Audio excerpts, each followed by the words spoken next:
Terus ditambah dengan Bapak Intel itu kan, Pak Chandra itu, bahwa benar Pak Iman itu di situ sekian tahun punya berapa kios segala macam, dia profesional lah. Nah, jadi bisnisnya itu. Jadi kalau ada pejabat-pejabat yang kurang ijazah untuk naik pangkat atau naik posisi, nah carinya ke situ. Nah itu yang kita lihat. Tanggung jawab partai adalah menerima semua berkas kandidat, diproses dan dibawa ke KPU.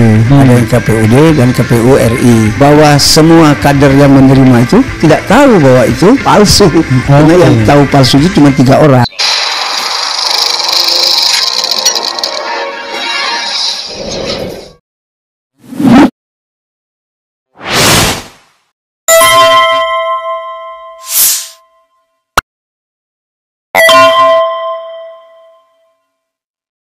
Bagi kami ya, yang tadinya berusaha untuk mencari siapa di Pramuka itu, kan tiba-tiba muncul nama dia. Jadi saya harus berterima kasih dengan si Pak Iman ini, karena pada waktu saya sudah menjajakin investigasi mulai dari Solo sampai kemudian ketemunya Pasar Pramuka. Itu kan saya sudah berdialog sama kader partai. Tapi siapa di Pasar Pramukanya ini, siapa di kios milik siapa? Tiba-tiba dia mengkontak Mas Roy Suryo, terus dia menuding, meneror atas segala macam lah. Nah, tapi dari dialog itu terungkap bahwa namanya Profesor Doktor MSI, pemilik daripada kios yang ada di Pramuka. Nah, terus ketika ketemu itu juga saya mempertanyakan, pada 2015 itu ada yang tertangkap waktu Ahok gubernur. Nah, ketangkaplah 23 pelaku pembuat ijazah. Masa Bapak nggak kenal? Aku bilang kan gitu, dari 23 kan Bapak di situ bertahun-tahun, pasti kenal dong. Oh, dia menghindar. Pertanyaannya waktu makan bareng itu ya? Ya, dia menghindar. Tapi akhirnya disebut satu nama, saya lupa. Nah, terus dalam dialog dia dengan Roy Suryo itu, dia bilang saya tuh tahun 99 sampai 2002 saya keluar katanya dari pasar itu. Oke. Dia keluar. Saya kejar waktu keluar dari 2002 dari Pasar Pramuka itu kemana? Solo. Dia kenal 6 orang tim Solo, timnya Jokowi. Terus dia kenal sama Solo. 2005 kan Jokowi mendaftarkan diri menjadi wali kota. Saya tanya, apa itu bukan ijazah dari Bapak? Oh, bukan, abang jangan gitu kan. Tapi kan dia seorang profesional yang kalau kita dapat info hari ini, dia adalah diragukan oleh kawan-kawan mahasiswa yang suratnya sekarang ada di Polda itu. Nah, jadi kan dia diragukan ijazahnya termasuk yang profesornya. Terus dia juga kan kemungkinan membuat ijazahnya Jokowi di Pramuka itu. Karena kalau dia yang sudah profesional, dia bisa membuat itu di rumah. Karena kita butuh hanya satu ruang, berapa jam melihat kertas, tulisan, tinta, segala itu bisa dia bikin. Tapi dia menghindar. Oke. Tapi dia berkawan dengan 6 orang atau 8 orang yang dari Solo itu. Maka nama dia juga termasuk tim Solo. Nah, jadi apa yang saya tadinya mencari-cari, tiba-tiba Tuhan minta dia datang ke si Roy Suryo itu. Kalau Roy Suryo tidak dikontak, kami akan masih buta. Kami akan buta siapa pelaku, siapa pemilik. Dia datang, dia muncul. Datang ke kontaknya Mas Suryo itu kan. Dia ngontak Roy, dia marah-marah. Saya tim Solo, saya sahabat Jokowi. Kamu berhenti, jangan ganggu Jokowi, jangan lagi. Nah, tidak sengaja dia sebut. Dia Wiyaro Suryo. Dia yang pertama. Terus ditambah dengan Bapak Intel itu kan, Pak Chandra itu, bahwa benar Pak Iman itu di situ sekian tahun punya berapa kios segala macam, dia profesional lah. Nah, jadi bisnisnya itu. Jadi kalau ada pejabat-pejabat yang kurang ijazah untuk naik pangkat atau naik posisi, nah carinya ke situ. Nah, itu yang kita lihat. Sebenarnya saya pada waktu sudah sampai dari informasi kader bahwa itu dibikin Pramuka, saya sudah selesai. Karena bagi saya, udah sudah tahu tempatnya Pramuka, maka saya bicarakan bahwa ini dibentuk, macam geger itu. Tapi terus ketemu sama nama Profesor Doktor Pak Iman Raharjo itu justru dari dia sendiri, dan yang menghubungi Roy Suryo, dan dia mengaku pemilik di situ. Nah, sekarang kan Santana mau investigasi lagi ke sana, titik kiosnya di mana, kebakarannya bagaimana. Nah, saya juga dengar ada namanya Jimmy lah. pelakunya. Kata kawan saya bang itu si Jimmy itu bang. Ya udahlah. Oke, saya ini udah selesai urusan ini. Jadi memang sobat RS sekalian yang nanya ini ya, tentu kita tidak bisa menyelesaikan persis apa yang dikatakan Bang Bitor itu ya. Artinya Bang Bitor mendapatkan informasi tapi bukan tahu sendiri ya. Oke. Kita lompat ke pertanyaan berikutnya ya dari teman atau sobat era sekalian. Ini jadi kalau jawaban tadi puas tidak puas harus Anda terima ya. Oke, ini sama nih. Apa tanggapan Anda terhadap tuduhan bahwa Anda meminta uang 15 juta rupiah dari Paiman untuk mendukung isu ijazah Jokowi? Saya minta uangnya itu sama teman saya. Teman saya itu temannya Paiman. Saya tidak tahu pembicaraan teman saya itu dengan Paiman tentang apa. Tapi yang jelas bahwa sore itu ada dana masuk ya dari Paiman. Nah kan waktu ketemu saya mengucapkan terima kasih bahwa saya dibantu. Tapi terus itu dibilang pemerasan, saya kan butuhnya 20, dikasih 15. Terus saya kok dibilang pemerasan itu kurang kan? Nah terus kalau saya juga dianggap memeras, status saya kan sama dengan dia. Kita orang-orang yang nggak jelas, tidak punya kedudukan hukum dari segala macam, dan saya tidak tahu kalau dia menuduh saya memeras dalam urusan dia apa. Dia kan masih bertahan bahwa bukan dia yang melakukan, dan juga dia bukan seorang koruptor. Saya kan bukan pejabat kejaksaan atau kepolisian yang nakal yang memeras dia. Jadi nggak ada kaitan itu. Nah yang saya lihat dia kan pakai lawyernya orang hebat, katanya Farhad Abbas. Kita ya lihat aja.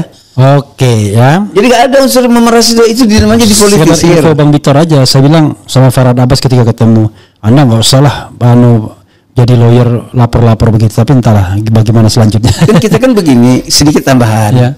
Saya kan pernah menjadi ketua Prodem, dan cita-cita Prodem itu kalau ada pertengkaran masalah-masalah seperti itu, masalah ruang politik, itu kan perdebatan yang bagus.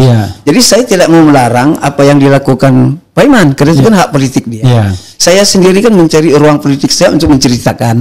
Nah, dalam ruangan seperti ini kita harusnya tidak perlu ke polisi. Kan ini yang kita perjuangkan. Kalau semua hal dibawa ke polisi kan itu lain. Jadi bukan sebagai pelaku demokrasi. Jadi saya mau menjelaskan kepada Iman apa yang dia pelintir kepada saya minta maaf. Betul, saya minta maaf, tapi untuk urusan yang berbeda kan. Untuk urusan apa Anda? Iya, urusan yang data saya kan masih sedikit. Abang ini menuduh saya begini-begini, abang menfitnah. Oh, saya harus datang. Saya harus minta maaf. Saya minta maaf. Saya bersalaman. Tapi terus sorenya kan dipakai dia untuk menekan saya.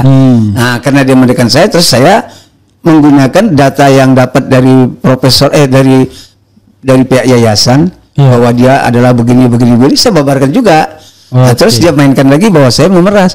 Nggak bisa lah berdebat politik kok langsung urusannya pemerasan. Karena saya nggak punya kekuatan apa, dan dia tidak punya salah apa yang harus saya peras dari dia. Kalau peras, masa perasnya cuma 5 juta. Triliunan itu kan kalau di kawannya Jokowi. Jadi sahabat sekalian yang ada di TikTok ya, silakan Anda mengajukan pertanyaan karena kita lagi diadili ya. Adili itu adalah Anda dinilai Indonesia, dan tamu kita adalah Bitor Suryadi. Namanya ada Bambangnya sebenarnya. Bambang Suryadi, tapi lebih dikenal sebagai Bitor Suryadi. Makanya dibilang udah meninggal. Yang meninggal itu adalah Basur Bambang Suryadi, memang kader PDIP ya. Kemudian ada lagi pertanyaan begini. Ini kurang lebih sama ya. Kurang lebih soal PDIP. Bang Bitor, apa reaksinya internal PDIP dalam masalah ijazah ini? Yang kedua sama juga, Bang, kenapa PDI Perjuangan diam saja dalam kasus ijazah Jokowi? Bukankah yang mengusung PDI Perjuangan? Dari Humairo Sutopo dan tadi dari CV Wahana Lesari. Kok ada juga. Silakan Bang Bitor. Ya, terima kasih. Awal saya ikut dalam perbincangan tentang ijazah palsu ini karena setelah pulang dari Jogja, pulang dari Solo, terus kawan-kawan TPUA ini kan melapor ke Bareskrim. Setelah itu bulan Mei, Ibu Mega menyatakan kenapa urusan yang sederhana itu masuk ke ranah hukum. Kalau memang punya, tampilkan, tunjukin dong kan gitu. Nah, pernyataan Ibu Mega itu kan terus dikejar sama netizen lah, kelompok-kelompok itu menyatakan, Bu jangan omon-omon, Ibu kan itu kan kader PDI si Jokowi itu kan. Nah katanya tanggung jawab dong. Nah karena kalimatnya begitu, terus saya mengelusurin ini dari mana? Mulai rame tuh isu jasa palsu itu. Nah, saya kebetulan punya grup WA kader kan. Iya. Nah, saya tanya, ini ada berita begini-begini, siapa yang tahu? Muncul, Bang, itu si Anu Bang yang tahu, Bang, itu si Anu Bang. Saya cari, saya temuin. Iya. Nah, jadi saya mendapatkan A sampai Z itu karena saya melakukan investigasi menemui beberapa orang yang paham. Iya.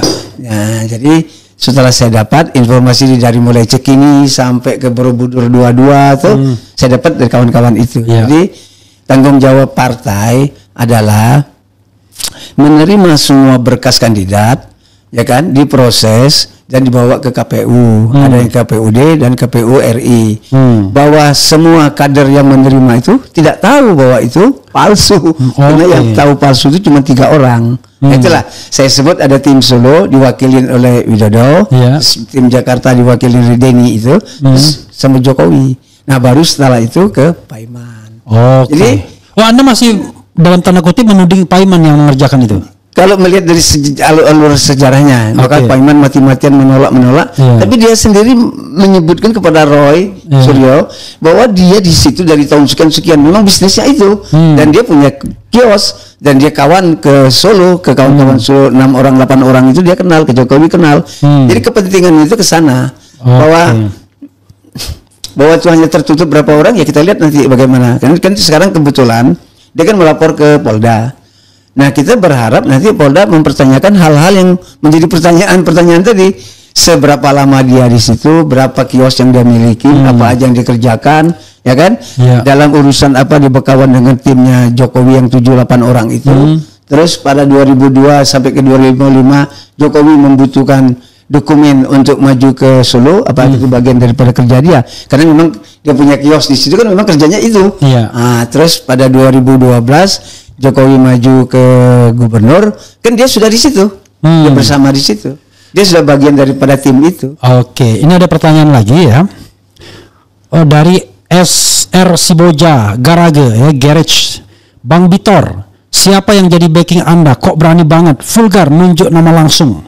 Karena nggak lazim loh abang tuh nunjuk nama situ Widodo, Dani, si ini si itu gitu. Silakan.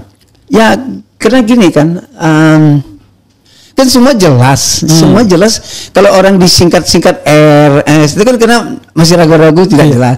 Ya kalau udah tidak ragu, jelas memang itu. Ya saya jelas, dan sampai sekarang kan saya nggak diganggu, nggak dipengaruhi oleh orang-orang itu kan. Artinya memang Widodo. Saya ketemu Widodo. Ketemu waktu di iNews atau apa itu? Saya ketemu. iNews. Kan ketemu. Widodo kan saya menyebut tim Solo itu 3, tim Jam Timur 3. Dengan Widodo kan dilengkapin, ada Isnaini, ada ini, ada Sigit Widiawan, segala macam lah disebutnya kan, jadi lengkap 8 orang. Jadi kalau kita yakin ya kita sampaikan kan kita. Jadi Bang Bitor yakin apa yang disampaikan? Ya kan sekarang sudah sampai ke ujungnya kan, dari apa yang saya rintis, sekarang kan sudah sampai pasar permukaannya. Saya yang menemukan bahwa itu dilakukan di pasar pramuka. Roy menemukan itu ada Paiman, ada kios, kan gitu. Nah, berarti kan bagi saya sudah selesai.